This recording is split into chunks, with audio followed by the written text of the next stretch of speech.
welcome to your show, Take Two with Jerry and Debbie. I'm Debbie Georgiani, and you're in for another special treat on Take Two. We have a great guest with us. He's a friend of Take Two's, a fan favorite, and we're going to learn all about Divine Mercy. That's right, the Diary of Saint Faustina. So we are grabbing your questions that you sent in to Take Two, and you can add to that mailbag by getting in touch with us, and I'll share with you in just a moment. But I want to bring our dear friend up on air with us. Rick Paolini is with us from the Station of the Cross, a wonderful radio network that has always been loyal to Take Two for over 10 years. He's the business manager. He's also the host of the podcast with Father Yatsik Mazur, Divine Mercy in My Soul. Rick Paolini, welcome back to Take Two. Well, thank you for having me. It's really a pleasure and an honor to be with you, Debbie, and I'm looking forward to the show. Oh, I am as well, Rick. I went into the mailbag and I grabbed all the questions on Divine Mercy, and boy, oh boy, do our listeners have a lot to share and ask about this wonderful devotion. So we'll get to that in just a moment. Okay, we still do not have phones today, but you can reach us, and it's so easy to do. You can reach us by texting us, and you can ask a question to Rick about Divine Mercy, and all you have to do is text the letters EWTN to 58177. You wait for our response, then you text us your first name and your brief question or comment for Rick.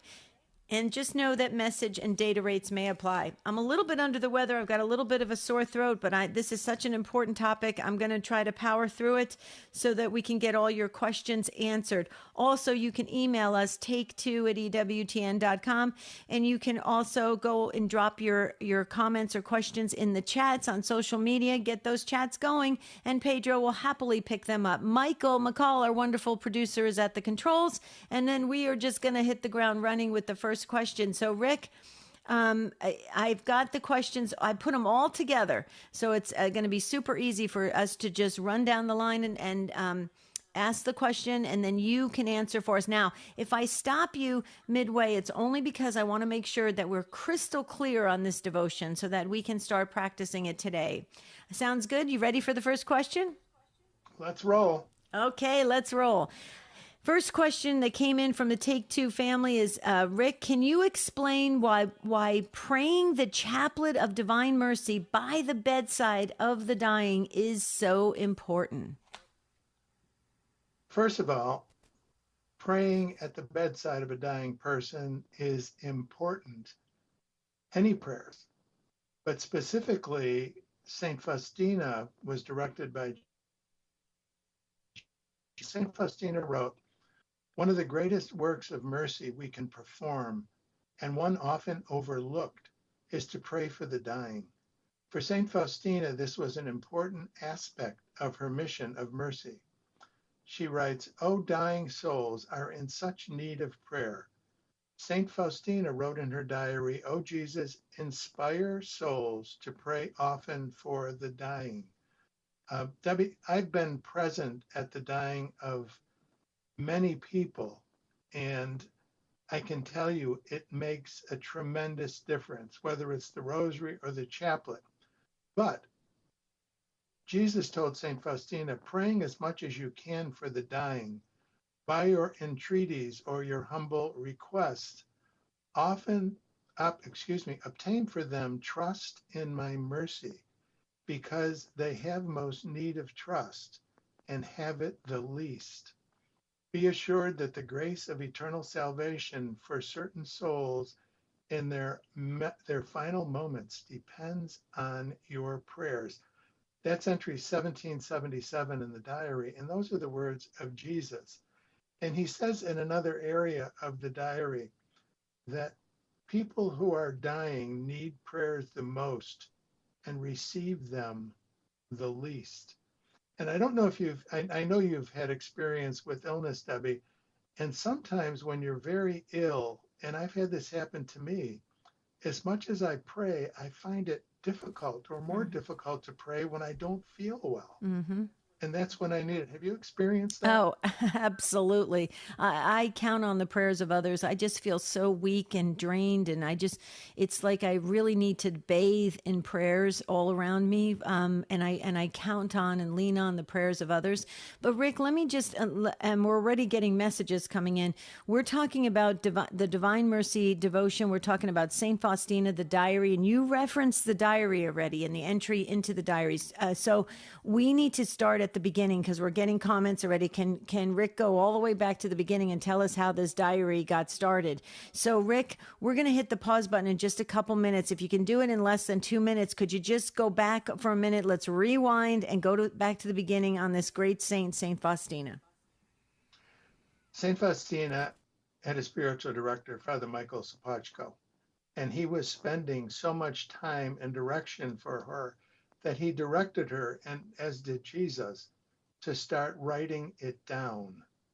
And that's where the diary came from. And she said to Jesus, how am I supposed to do this? I don't even have a good pen.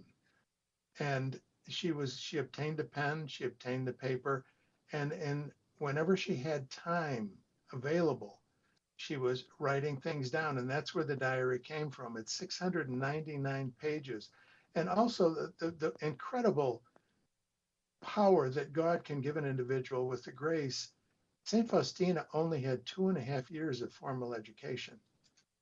She wasn't educated formally, but she was intelligent enough to do what God directed her. The Holy Spirit was guiding her in all of her writings, but the diary came from her direction from Father Michael Sapochko and from Jesus. Mm-hmm. And this was in the 30s? This was in the 1930s. She was born in 1905 and she died in 1938. So she died at 33, which is obviously the same age that Jesus was. Mm-hmm. Interesting. When he passed away. Okay, we're going to hit our first break here. And when we come back, more of this wonderful, deep devotion that so many of us love. And we actually draw great strength from this Divine Mercy devotion. We're going to talk about St. Faustina, the diary, the messages in the diary, what it means for us today. You hear that music. Michael's right on cue. Thank you so much, Michael McCall, our great producer. Pedro's on social media, so get your comments in for Rick Paolini. He's a dear friend of Take Two's. We just love him. He's taught us so much about this Divine Mercy devotion, and your questions, I will ask them on your behalf, and Rick will happily and graciously answer them, and that'll be wonderful. We'll all walk away a little bit changed, a little bit closer to God, so stay with us. Save the date.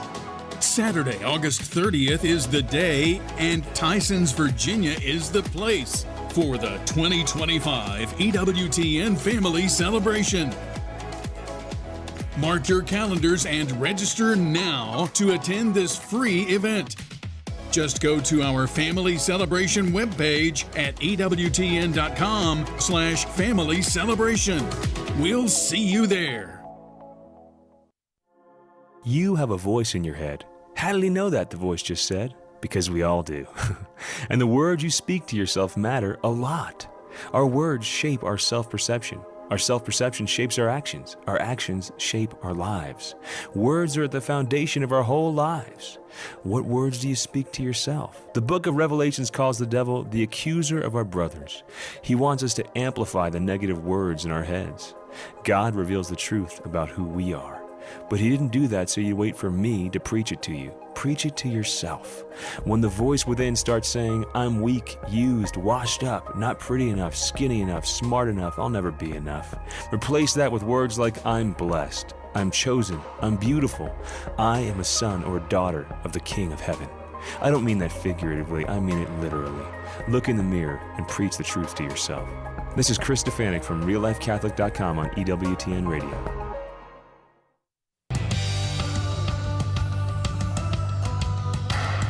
We're talking all about divine mercy today, and you can get your questions in. You can email us, take2@ewtn.com. In the chats, Pedro will happily pick those up. Or you can always text us. You text the letters EWTN to 58177. Wait for our response. Then you text us your first name and your brief question or comment for Rick Paolini. And just know that message and data rates may apply. I am getting a lot of messages. We are getting our phones back. Don't worry. You guys love to be on the phones, and we love to hear your beautiful voice. So that will happen again. We definitely want that too, and it'll be wonderful. It'll be a nice, clear connection. Okay, so before we get back to Divine Mercy, Rick, wanted to share this ebook, The 12 Stations of the Most Holy Eucharist. The 12 Stations of the Most Holy Eucharist are designed to deepen the understanding of the Eucharist, which is considered the source and summit of the Catholic faith. This free ebook is available right now at EWTN.com/Carlo Acutis. That is how you get the free ebook.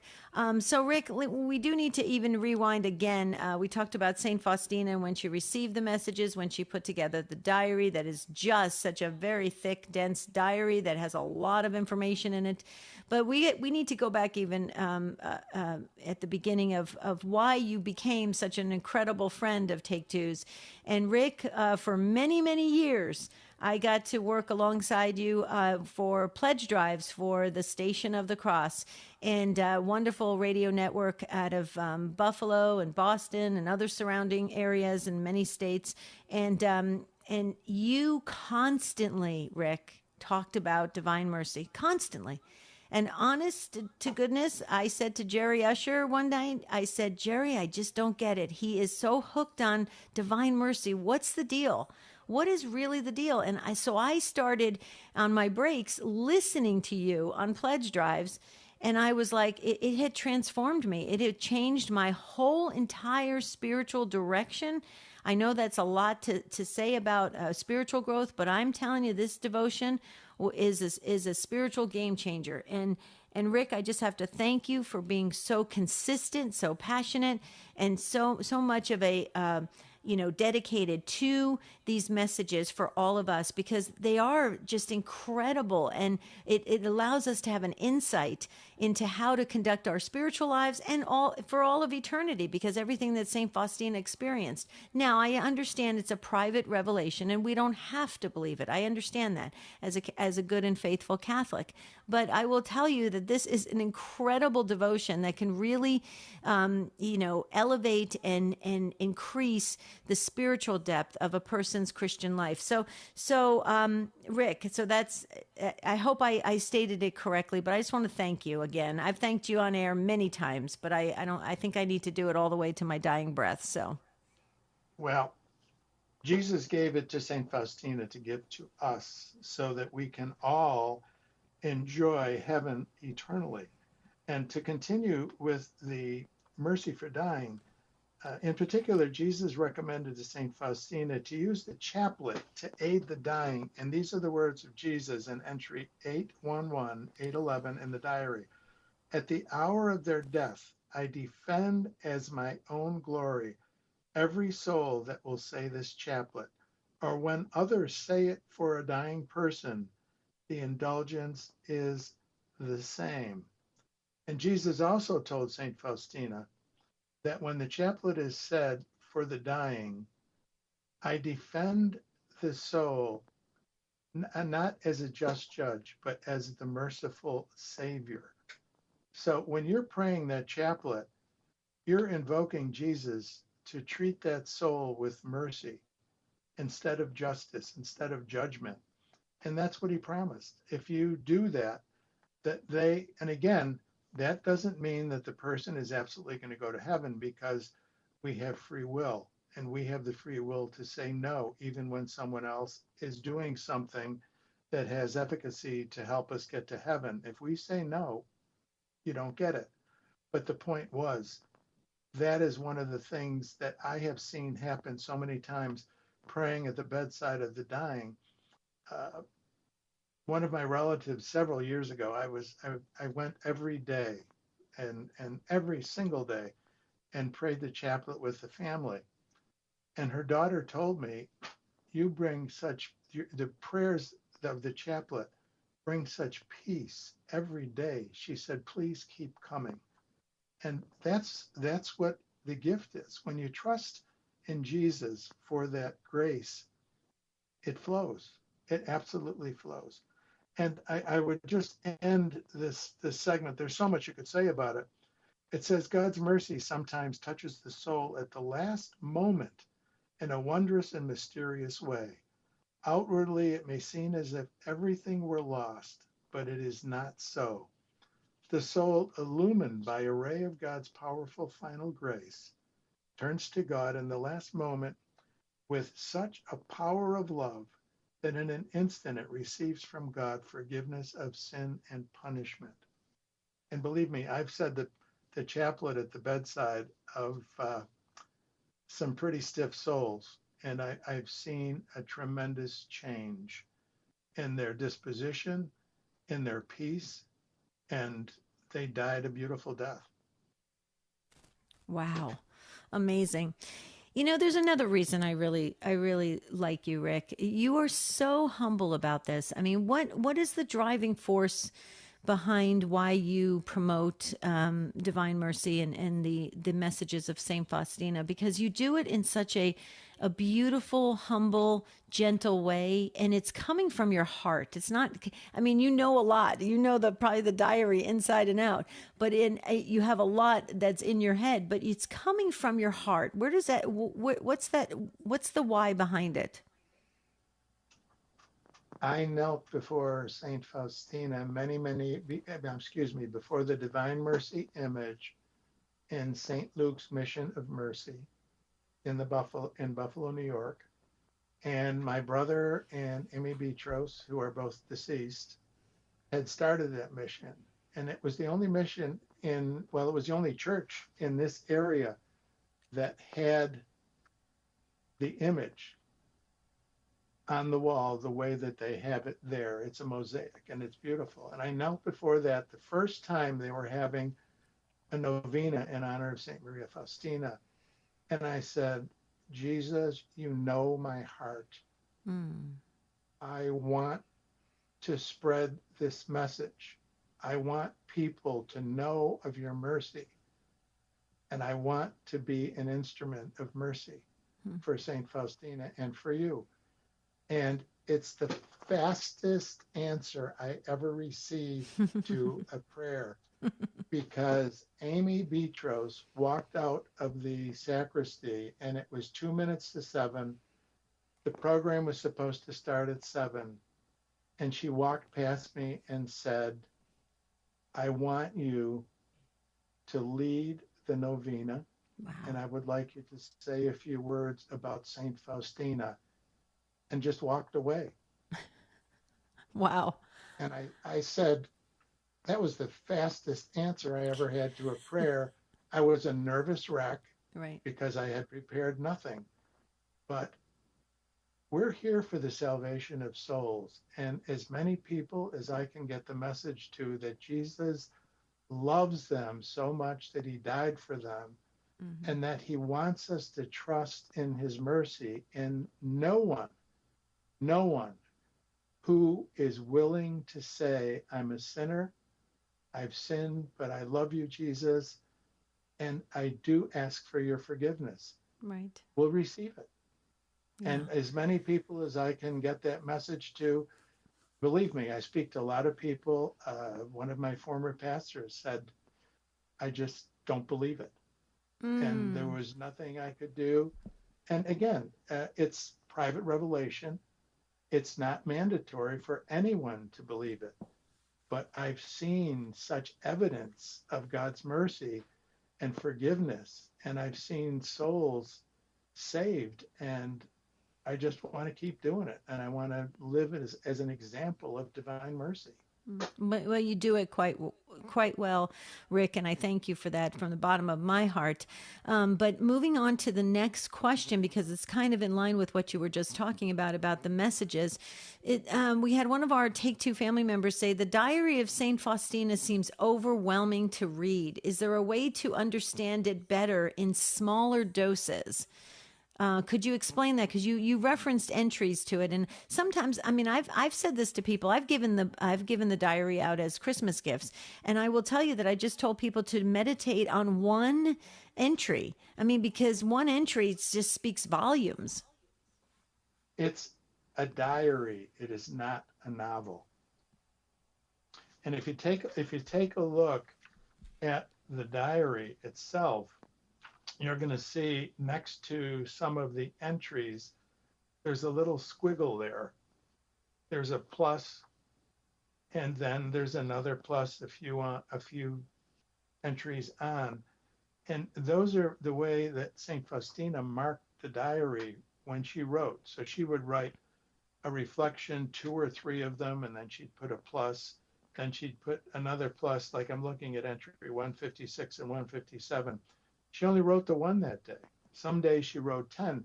So she wrote in a way that breaks it up. Mm-hmm. But if you're trying to read it as a novel, you're going to have trouble. I started to read it because Amy Betros, who I mentioned before, gave me a novel. She gave me a copy of the diary, she and my brother, and said, "You're going to love this." And I think I've told you before, it took me a year and a half after I started reading it to pick it up again. Because the more I read, I thought that, to be honest, I thought there was something wrong with St. Faustina. I thought this is just bizarre to me. And I saw what they were doing at the mission. And I said, they founded this mission on this diary. And I said, I'm missing something.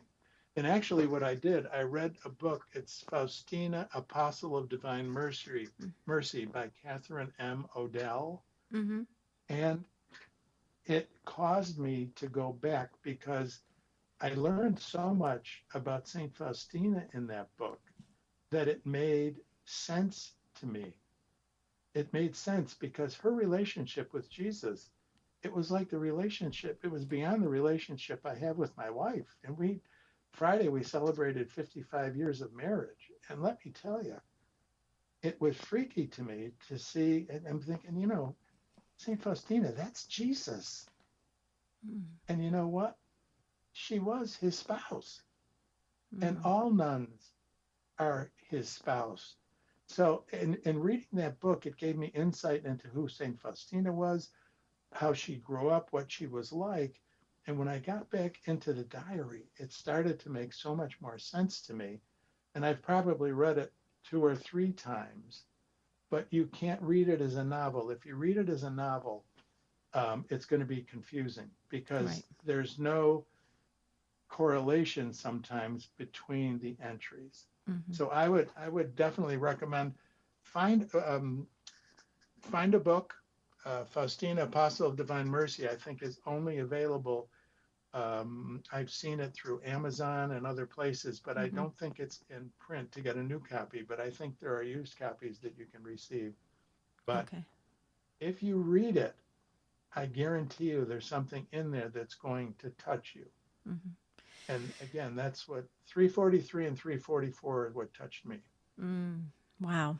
Powerful. Okay. So this very important message just came in from one of our incredible, beautiful souls that listen to Take Two from the great state of Texas. This just came in, Rick, and I want you to really spend some time on this because I think a lot of people can relate to this in various ways, maybe not but as serious as suicide, but just with the dying and divine mercy. So listen to this question that just came in.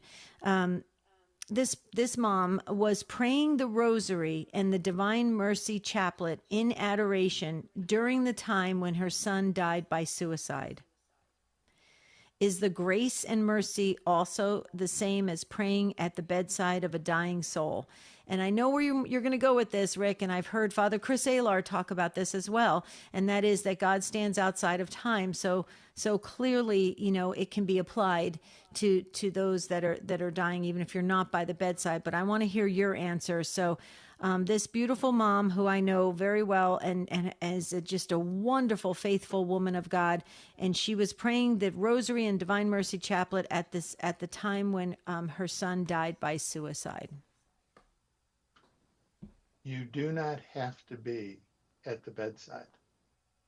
It's very specific in the instructions that says that the grace is the same whether you're at the bedside or not. The other thing is, and Father Chris Alar was one of my teachers, so I was very blessed by having some of the very best help me to come along with my knowledge of Divine Mercy. I don't know everything, but I do try to be very specific in terms, but for her, from what I know of everything about Divine Mercy, her son absolutely had every opportunity to take advantage of the graces of the chaplet at his death. I was giving a talk about Divine Mercy at my parish once, Debbie. And Okay, can you hold it right there, Rick? You're going to talk about the talk you were given at your parish. Hold it right there, Rick, and we'll pick up on the other side of this break. You hear the music. This is a very powerful discussion we're having on Divine Mercy. We need you to stay tuned in the entire hour. You can send your questions in by text or by the chat or by email. We'll be right back. The Immaculate Heart of Mary signifies the great purity and love of the heart of the Blessed Virgin Mary for God. It points us to her profound interior life, where she experienced both joys and sorrows, yet remained faithful, as we too are called to do. August is dedicated as the month of devotion to the Immaculate Heart of Mary. Consider doing something special for Our Lady. Enroll in the Brown Scapular, wear a miraculous medal, begin praying the Angelus or the Memorare daily. You can find art, medals, pendants, prayer cards, and more devoted to Our Lady at EWTNRC.com. In these unprecedented times, full of extraordinary opportunities and profound challenges, EWTN's National Catholic Register is your trusted source for dependable journalism rooted in Catholic tradition. From coverage of Pope Leo XIV, the first American pontiff, to our nation's political and cultural shifts, the Register delivers a clear, faithful view of a global church. With experienced correspondents in Rome, Washington, and beyond, we bring you in-depth reporting on the Pope's vision, America's moral crossroads, and the spiritual renewal shaping our world. This is Catholic journalism with a mission to inform, inspire, and connect the faithful. Subscribe to the Register today at the discounted price of $32.50 by ordering online at ncregister.com/radio or call 800-421-3230 and mention code radio for your discount. Hi, this is Janet Benkovic-Williams. Please join us for Women of Grace tomorrow at 11 a.m. Eastern here on EWTN Radio. Now, back to Take Two with Jerry and Debbie.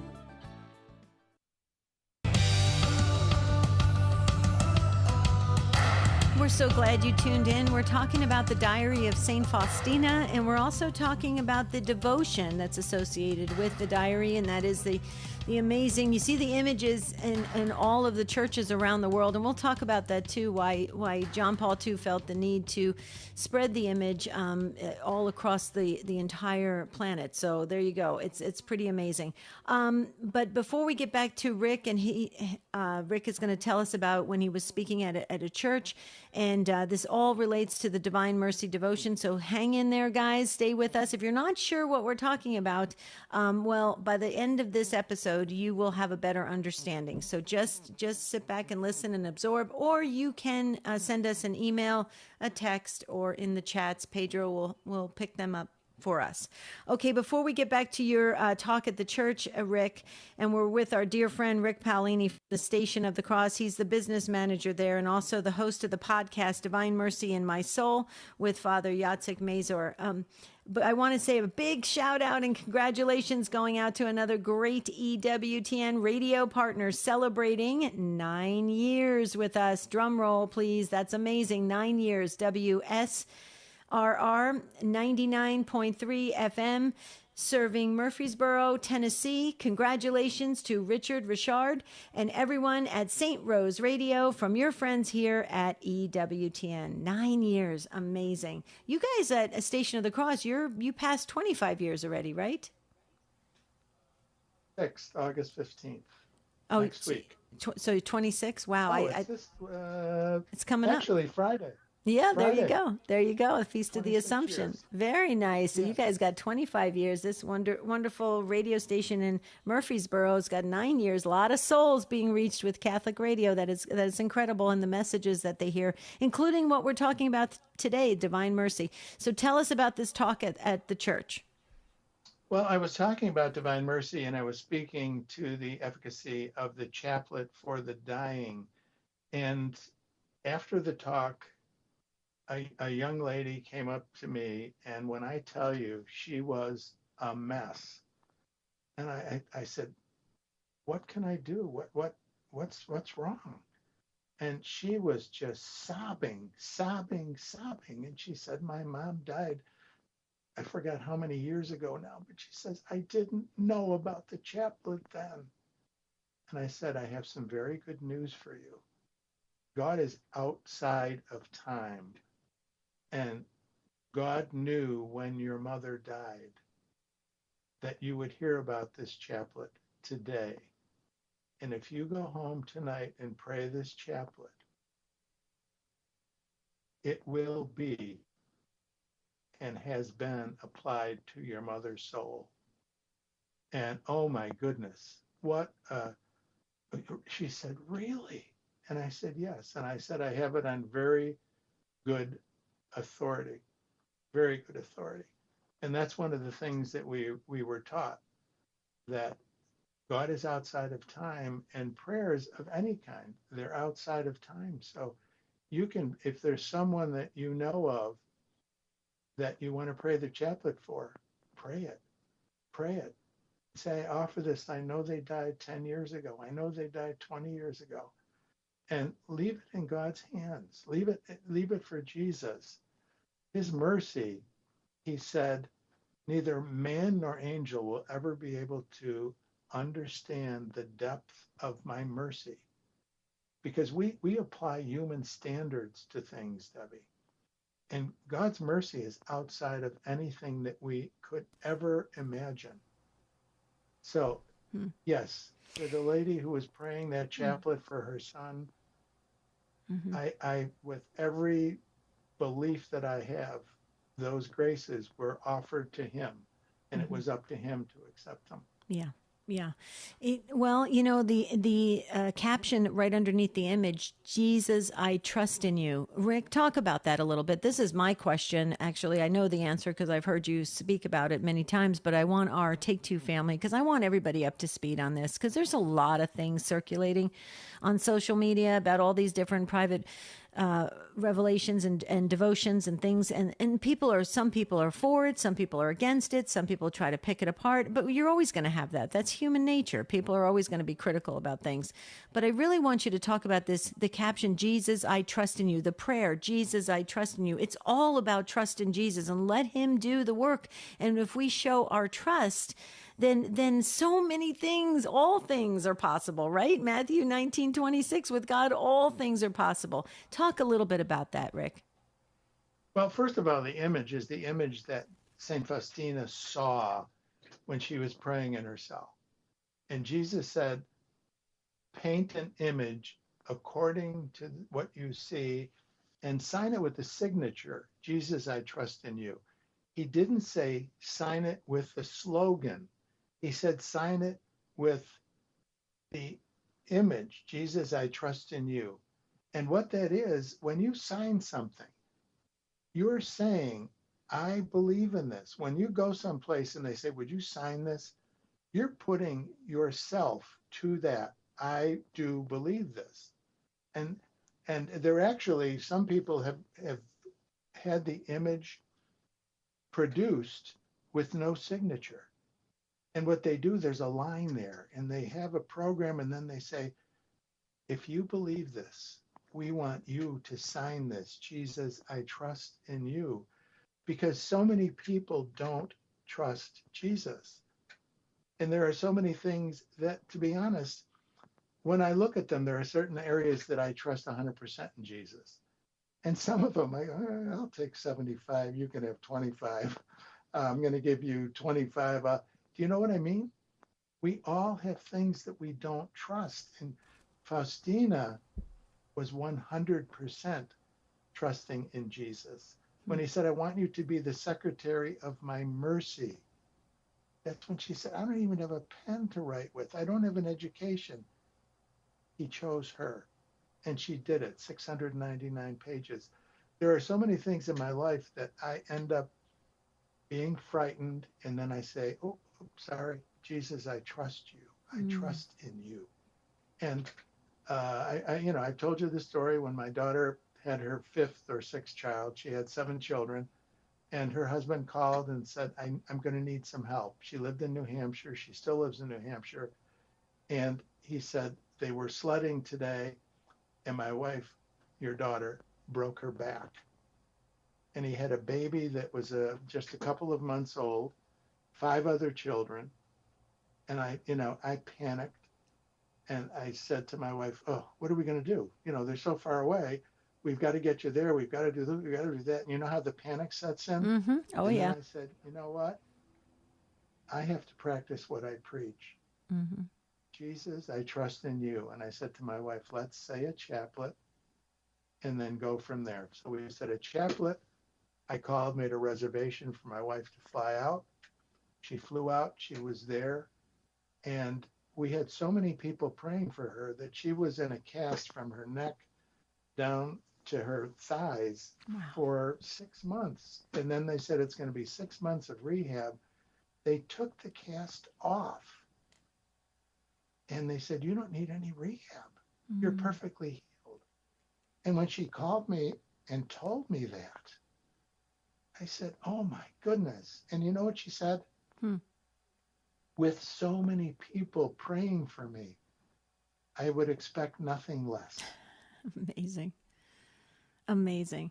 I loved how you just said that. I have to practice what I preach. It just makes me think about when I went into surgery in January, almost 85% blind. And I felt the same way. I said, okay, Lord, it's me and you. I guess I have to practice what I preach. I mean, you really get to that point where you say, you know what, I've really got to live this. I can't just talk about it. I have to really start putting it into practice and believing in it and really saying, Jesus, I trust in you. And when you did that, you and your beautiful wife saying the prayers and then taking care of your daughter, guess what? Things happened. You were able to be sustained on those prayers. And see, that's what I think is so beautiful for people to take away from this idea that if we really do trust, Rick, if we really do step over the doubt and even that tug of war that we play with God, where we give him the trust and then we take it back, and then we give him the trust and then we take it back, that's when we really will see those miracles happen, right? Absolutely. But you know what?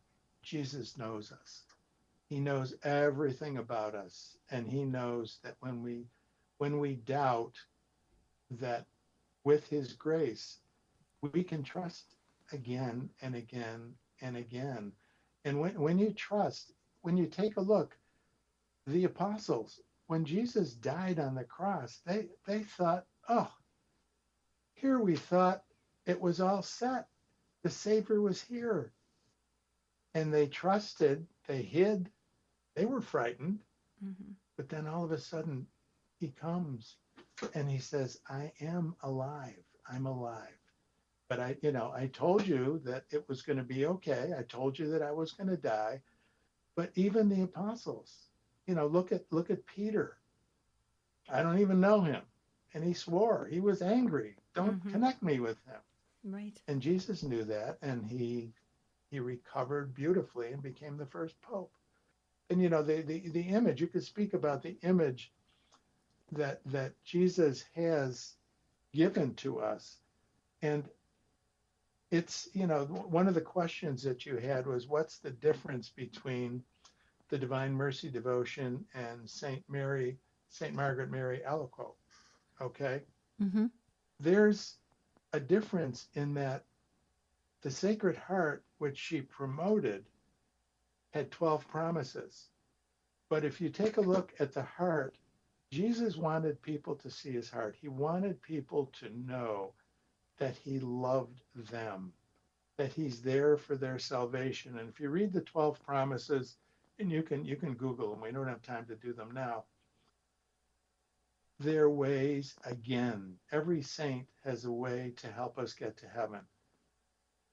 The Sacred Heart was the one for St. Margaret Mary.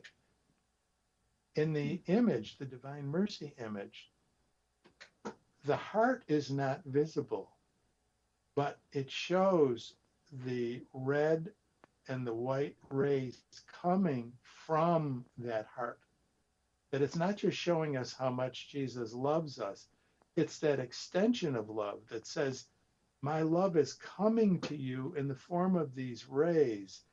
And the red ray is life. It's Eucharist. The white ray, that's penance. That's forgiveness. So I'm giving you life. I'm giving you food. I'm giving you forgiveness. That it's not just showing the heart and letting us know that he loves us. It's showing that that heart is active. It's giving us life. It's giving us forgiveness. Mm-hmm. He has his hand, his right hand is raised in blessing. If you take a look at the feet, the left foot is in front of the right foot, which means that Jesus is coming to us. Mm. It's a very active picture. It's a very active image. He's dressed as the risen Christ in a white alb. So again, I've given talks on this, and I've heard talks that go on for an hour plus on the image. Mm-hmm. But the point is, it's knowing that our Lord is there for us to get us to heaven, to live a life that is not free from difficulty. But in the difficulty, we have to trust in him. And when you trust in him, there's a peace that comes over you that is beyond description. I am a much more peaceful person than I ever was in my life. And it's because of Divine Mercy, because the things that bother me don't bother me anywhere near as much, because I trust that Jesus is with me. Mm-hmm. Not because I deserve it, but because he said he would be with us if we trusted in him. I completely agree with yeah, I completely agree with you, Rick. I feel the same way because of this devotion. The peace that it just settles in your heart and in the way you conduct your life. It's so obvious when you start to really live out and believe in this devotion. You know, it's interesting, Rick. Let's do this for a moment because we're going to run out of time, and I want to make sure our listeners get a full picture of these Divine Mercy messages.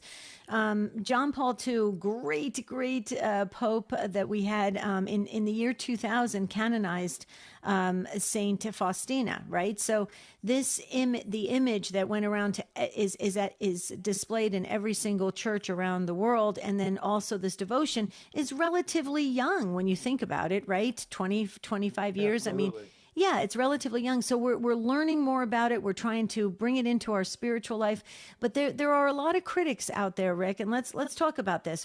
The first thing I want to ask you is, why did John Paul II feel the need to put the image in every single church? And I have to tell you, since I picked up the devotion and have taken it on really deeply in our lives, Marty and I are strong devotees of Divine Mercy now.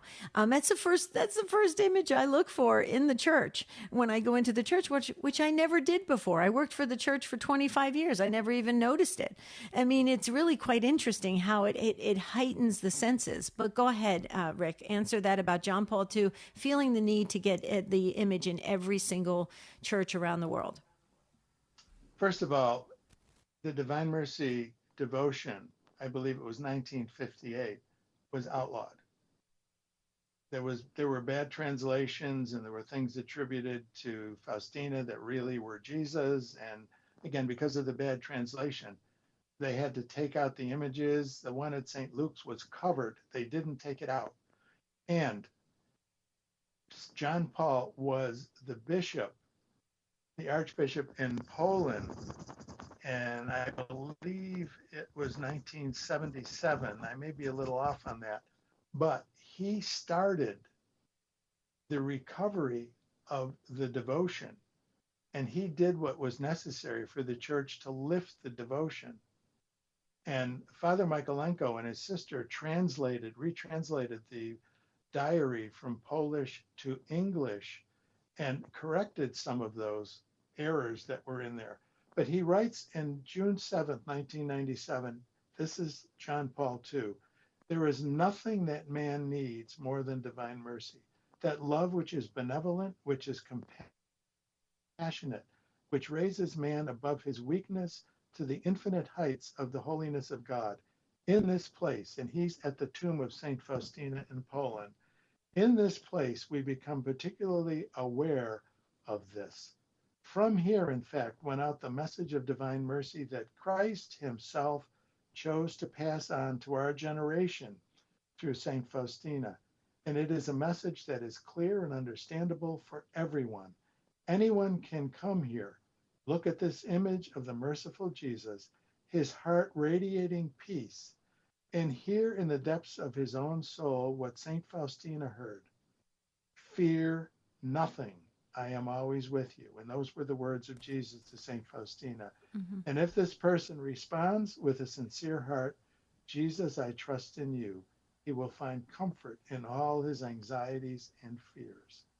I come to you here to commend the concerns of the church and of humanity to the merciful Christ. On the threshold of the third millennium, again, it was 1997, I come to entrust to him once more my Petran ministry. Jesus, I trust in you. Mm-hmm. His ministry was devoted to the spread of divine mercy. Beautiful. Beautiful. That's why I love John Paul II. We are such a beautiful time to have this devotion. Okay, Rick, we're going to have to try to squeeze in these two questions that just came in, but I want to share with our listeners, Podcast Central, Power and Witness. Another great podcast on EWTN's Podcast Central is Power and Witness. Father Mark Mary and his guests discuss the witness of faith as they dive into the profound message of divine mercy, from Faustina's revelations to the transformative power of the Holy Spirit in the world today. You can hear this and other faith-filled podcasts at EWTN Podcast Central. Visit EWTN.com/podcasts today. Okay, here are the two questions that just came in, and I want to make sure you have plenty of time to address them, Rick. And they're asking you, of the guest today, that's you, Rick Paolini. So, does the Divine Mercy in My Soul contain stuff from the original diary, or are those lost from the burning? Saint Faustina originally wrote several pages, and her spiritual director was away, and she had a visitation by an evil angel that told her that she should burn what she had written, and she did it. Now, what she wrote after that, because when her spiritual director returned, he was not happy. And he told her, do not ever follow any direction other than your superior or myself when it comes to the writings that you're doing. So she started to rewrite. I honestly don't know what the rewrite is, but I am sure that it's what God, the Holy Spirit, was inspiring her to write.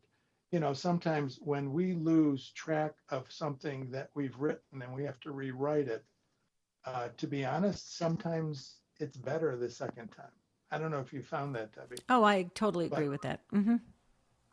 And I've written things 3 or 4 or 5 times, and I go, I'm pleased with the first writing, and then I go to sleep and I wake up and I go, oh, well, you know what, maybe this, or oh, you know what, and by the 3rd or 4th writing, it's better than it was first. Right. So do I know specifically if, in fact, she rewrote it perfectly? I kind of doubt that. But the point is, what she wrote is what God intended her to have in the diary. Now, I don't know if that completely answers that question, but if that's the burning that she's speaking of, yes, she did burn her original diary. And that's part of the whole criticism and controversy around these messages. But, like you went back and talked about John Paul II. I mean, he was such an amazing pope and an incredible saint. Saint Faustina is a strong and powerful, devoted saint. I mean, we don't have to believe these because it is private revelation. But I got to tell you, there's so much of the in the messages that speak to our lives today as Christians. I mean, it's just so natural for us to look into these messages and really start to bring them into our spiritual life, and the confidence that we can pull from this to have a very focused life on Jesus, with building the trust we have in Jesus. I can't stress it enough, folks. I mean, I'm telling you, this was a complete game changer for me, and I'm so grateful to Rick and the Station of the Cross for the opportunity to even be exposed to it. But see, you're being introduced to it maybe today on Catholic radio. Look into it. Start to listen to the podcasts that mention Divine Mercy, and see if you could bring the devotion into your spiritual life and your prayer regimen. I can tell you won't regret it. You'll absolutely love it. So Kasha says this, Rick. Kasha sent in this. It's actually a comment. Today, 14 years ago, I was at my mother's bedside in the hospital as she was dying.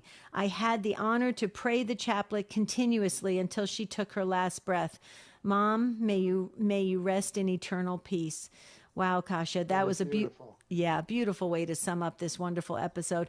Rick, you're going to have to keep going for at least another, I say this to pretty much all our guests, another 50 years at least, Rick. So you got to keep going, because you got to keep this message alive and well, and for everybody to tap into it so that they can have their best spiritual walk here. And any final comments in the last minute we have? Yes. Make this a part of your spirituality. Don't make it everything. I am more active in my Catholic faith than I have ever been in all aspects of it. Jesus allowed me to introduced me to the Father and to the Spirit in ways that I have never, ever had relationship. And it's because of my relationship with him through the diary. And pray for souls that are dead. I pray every day, Debbie, for the souls in purgatory, every single day, and I pray for them by name. Wow. Yep, absolutely. Pray for the souls in purgatory and for those who have no one to pray for them. Okay, I take it back, Rick. We just got Joe from YouTube real quickly wants to know, is it true that the drawing of the image was difficult to do? You got about 30 seconds, Rick. Yes, it was. It was very difficult, and when it was finished, St. Faustina cried, and Jesus told her, it's not in the beauty of the image. It's in the graces that come from that image. And he said, go to that image, venerate it, and you will receive many, many graces. That's why I always carry a picture of the image in my pocket. Mm-hmm. Well, and I have a picture of the image right here in my home studio, right about 2 feet from me. I love it. I actually say, Jesus, I trust in you probably 1,000 times a day, Rick. I may be accused of a little bit of OCD, but that's okay because it helps me. So I hope it helped everyone today with this wonderful episode with our friend Rick Paolini from the Station of the Cross. Rick, thank you so much. Please visit us again, okay? Amen. Amen. Be glad to. God bless you all. Thank you, Rick.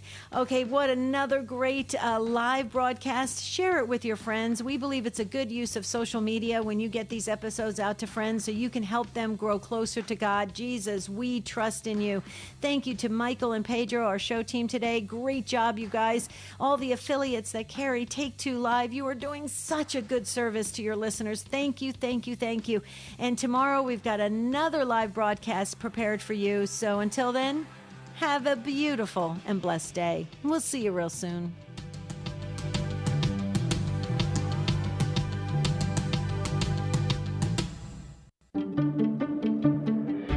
Hi, this is Dr. David Anders from EWTN's Called to Communion. I want to let you know that I've joined the staff at